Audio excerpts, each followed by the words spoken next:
की देखाय लालो छो? आँख देखाय लेलो छे। कितना दिन से परेशानी छे? धुइयाँ मालूम दै छौ। बाद एकरे कि यहाँ मुखिया साहब के यहाँ एलो छे डॉक्टर साहब। अच्छा। थोड़ा सा चेक करवाई लिए। अच्छा, कितना दिनों से दिखाई दे छे खराब? यही साल भर। कैसा पता चल रहा तोरा सबके कि यहाँ डॉक्टर आलो छे? आम सभा लगे केकरो माध्यम से जानकारी होइले? मुखिया साहब के माध्यम से कि आम सभा लगे छे। मुखिया जी की नाम छौ? हैं? मुखिया जी की नाम? मुखिया जी के नाम कब भुला जाए छे क्या? अच्छा, कौन पंचायत के मुखिया? अगरपुर पंचायत। अच्छा, अभी दिखा लो। अभी नहीं चेक करवे। क्या नाम है? जनार्दन मंडल। जनार्दन, कहाँ घर लो? अनंतपुर। अनंतपुर। की परेशानी छो आँखों में? दूर सन झलके जे नजदीक सन दूर से झलके नहीं झलके ना? की दिखाई लालो छो? आँख दिखाई लालो छो? की नाम छो? महेंद्र मंडल। हैं? महेंद्र मंडल। कहाँ घर लो? जगन्नाथपुर। जगन्नाथपुर। डॉक्टर साहब आलो छे यहाँ देखे छा? आप देख रहे हैं डॉक्टर देखा है? आया डॉक्टर साहब। डॉक्टर साहब है? हाँ। कहाँ दिखाने आए हैं आप? करोतिया। करोतिया। कौन जगह पे? मुखिया के पास। आप जो आए हैं क्या दिखाने के लिए आए हैं? हल्का से पानी आता है, कोई दिखाने के लिए आते हैं। मुखिया जी का संविधान आंगनबाड़ी होना चाहिए, पानी की टंकी होना चाहिए।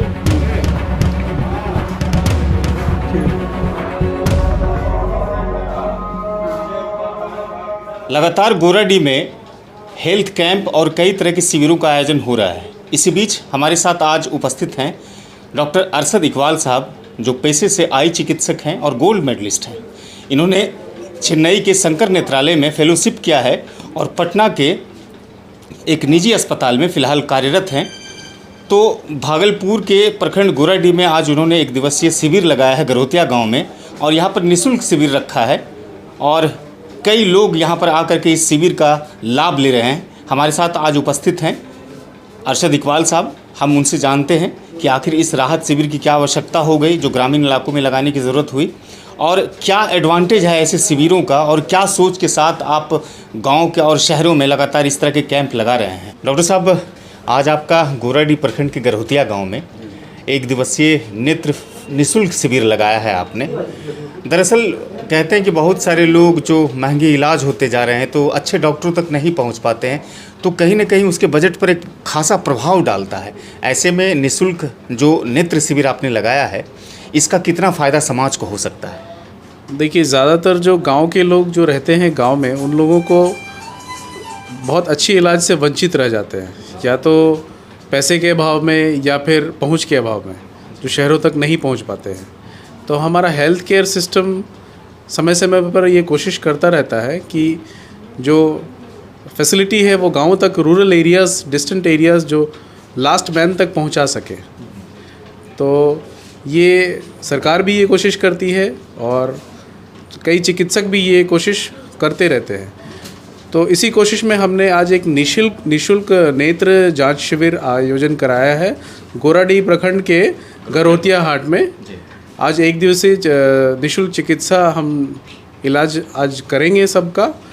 सारे मरीज़ों को देखा जाएगा, जांच की जाएगी उनकी। अगर कोई ऐसी बीमारी है जो जटिल है तो उसका हम लोग डिटेल उसका इलाज करेंगे फिर फर्दर। और जो अगर जिनको छोटी मोटी बीमारी है उसके लिए हम लोग यहाँ पे दवाई भी उपलब्ध करा रहे हैं मरीज़ों को, उन लोगों को राहत पहुँचा रहे हैं। और आगे भी ये प्रक्रिया जारी रहेगी। समय समय पर हम लोग इस तरह का मुफ्त कैंप आमजन के भले के लिए, हम लोग सुविधा के लिए आयोजन करेंगे। भागलपुर में क्लिनिक कहाँ पर आपने रखा है? हमारा क्लिनिक भागलपुर में ततारपुर जगह है, जहाँ पर डॉक्टर इमराना रहमान का क्लिनिक के जस्ट 2-4 मकान के बगल में ही हमारा जो है क्लिनिक वहाँ पे है। अच्छा, कितने पेशेंट को आपने लक्ष्य रखा है कि आज इस राहत शिविर में आप देखेंगे जो हेल्थ कैंप शिविर आपने लगाया है? लगभग हमारा अनुमान है कि हम लोग 200 के करीब, 150 से 200 पेशेंट का हम लोग मुफ्त जांच करके उन लोग को जो राहत पहुंचानी है हम लोग कोशिश करेंगे पहुंचाने। आँखों में किस तरह की बीमारी ज़्यादातर होती है डॉक्टर साहब आजकल लोगों में, खासतौर से ग्रामीण इलाकों में किस तरह की बीमारी होती है? ज़्यादातर ग्रामीण इलाके में देखिए आँखों में जो है ऑक्यूलर सरफेस डिसऑर्डर्स काफ़ी कॉमन है। वो खासकर जो है खुजलाहट, लालीपन या फिर दर्द आना, और कई सारे पेशेंट ऐसे रहते हैं जो हॉस्पिटल तक या डॉक्टर के पास नहीं पहुंच पाते हैं और उनकी आंखों में रोशनी कम रहती है, उनको काफ़ी लेट से ये पता चलता है। तो कई बार ये बीमारी काला मोतिया हो सकता है कि जिसमें आंखों का प्रेशर बढ़ा रहता है और नस जो है आंखों की धीरे धीरे सूखती है। तो काला मोतिया एक ऐसी बीमारी है जो कि धीरे धीरे कर करके ये बढ़ता है और काफ़ी लंबे समय के बाद आंखों की रोशनी चली भी जाती है। तो अगर हम लोग समय रहते उसका उपचार कर सकते हैं तो बीमारी आगे बढ़ने से पहले हम लोग उसको रोक सकते हैं, अगर उसका सही समय पे हम लोग जांच कर लें। आजकल मोबाइल का ज़्यादातर लोग इस्तेमाल करते हैं, तो कहीं ना कहीं मोबाइल की एक आदत सी हो गई है और बड़े जो करते ही हैं, बच्चे भी छोटे करते हैं। 1.5 साल 2 साल 3 साल 4 साल 5 साल के जो बच्चे होते हैं वो पूरी तरह से मोबाइल के लिए पूरा एडिक्टेड हो गए हैं। तो मोबाइल से किस तरह का आँखों को नुकसान हो सकता है, उनसे कैसे बचा सकता है, उस पर थोड़ा सा आप प्रकाश डालें। मोबाइल आज के जीवन का तो एक हिस्सा ही बन गया है सबके लिए, उसको हम लोग अलग नहीं कर सकते हैं। मोबाइल की वजह से स्क्रीन टाइम बढ़ रहा है लोगों का। स्क्रीन टाइम बढ़ने से ऑक्यूलर ड्राइनेस वगैरह का प्रॉब्लम, ऑक्यूलर सरफेस डिसऑर्डर्स का प्रॉब्लम बहुत लोगों में देखा जा रहा है। खासकर बच्चों में अगर मोबाइल ज़्यादा यूज़ करते हैं तो उन लोगों को देखने में दिक्कत आती है, आँखों का जो है टेढ़ापन भी आगे चल कर के हो सकता है। तो ज़्यादा नियर वर्क अगर बच्चे करते हैं तो आँखों में जो है तिरछापन भी हो सकता है। तो बच्चों में खासकर कम उम्र के बच्चों को मोबाइल से दूर रखें, उन लोगों को मोबाइल कम यूज़ करने दें। और बड़े भी ये ध्यान रखें कि मोबाइल यूज़ करें भी तो बहुत ज़्यादा यूज़ नहीं करें, और साथ साथ कुछ ऐसी दवाइयाँ भी डालते रहें जिससे ड्राइनेस वगैरह ये सब कम रहे आँखों की। अच्छा, सही जो डिस्टेंस होना चाहिए आँखों से मोबाइल का, वो कितना दूर तक होना चाहिए अगर कोई यूज़ करते भी हैं? हालांकि ज़्यादा तो नहीं करना चाहिए, लेकिन अगर मोबाइल को आँखों से रखते हैं तो वो डिस्टेंस क्या होना चाहिए? देखिए, यूजुअली ये जो नियर डिस्टेंस है ये वेरिएबल है उम्र के साथ। अलग अलग उम्र के अलग अलग लोगों में ये डिस्टेंस वेरिएबल होता है। यूजुअली 30 सेंटीमीटर के अराउंड जो है, जो नियर वर्क का जो डिस्टेंस होता है, मानते हैं कि वही एक डिस्टेंस पे आप रख करके पढ़ सकते हैं, काम कर सकते हैं नज़दीक का। तो नज़दीक का तो कोई बहुत रोल नहीं है, लेकिन आप कोशिश यही करनी चाहिए कि स्क्रीन टाइम जो है वो कम से कम रखें।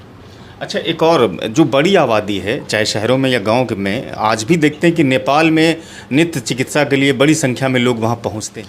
देखिए, आज के डेट में ऐसा है कि जो सुविधाएं हमारे भारत में मिल सकती है वो क्या कहीं किसी दुनिया में कहीं किसी से कम नहीं है किसी मामले में। जो सुविधाएं, जो ट्रीटमेंट, जो इलाज हमारे यहाँ होती है वो विश्व स्तरीय है, ठीक है।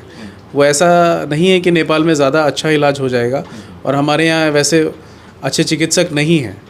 तो सारी सुविधाएं हैं, बस अवेयरनेस की कमी है। लोगों को सही अवेयरनेस रहेगा, सही जगह जाएंगे, इलाज करवाएंगे तो बिल्कुल इलाज अच्छा होता है यहाँ पर।